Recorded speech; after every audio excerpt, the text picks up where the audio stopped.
masculine. Assalamu alaikum. Alaikum salam, Sheikh. Go ahead, Sister Please, Maryam. I have a question.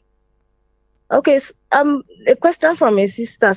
She made an intention to keep the Ramadan fast the night before, but wakes up late for Fajr, requiring ghusl from major impurity.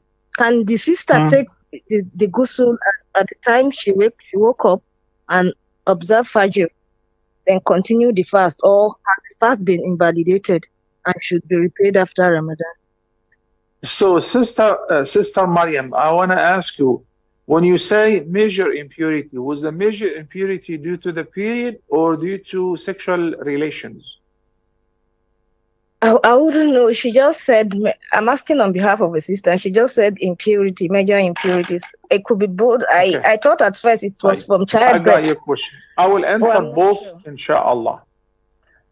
So the Prophet ﷺ may have contacted his wife sexually and would go to sleep without performing ghusl and would wake up after Fajr fasting. Fasting, as long as the woman does not have the major impurity of the menses, have nothing to do with the condition of impurity before Fajr. Even if you were to perform ghusl after Fajr, okay? But if we're talking about the sister who was not sure she's having the period, she was not sure whether the purity was before or after Fajr, then that day doesn't count. Why? Because the Prophet ﷺ said, لا صيام لمن لم يجمع الصوم بليل.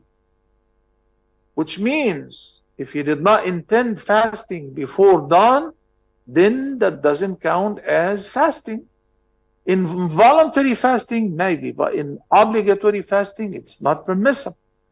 Accordingly, if you're talking about the period, and if she was not sure that she has experienced purity before dawn, which means she did not intend fasting before dawn, so the fasting of the day has to be made up because she did not make the niyyah before. But for a married couple who enjoy sexual relations at night and they didn't wake up to perform ghusl until after the adhan, they got up, they performed ghusl, and they resume fasting, it's permissible. Because in this case, their major impurity does not affect their intention of intending to fast before dawn. Thank you, Sister Maryam.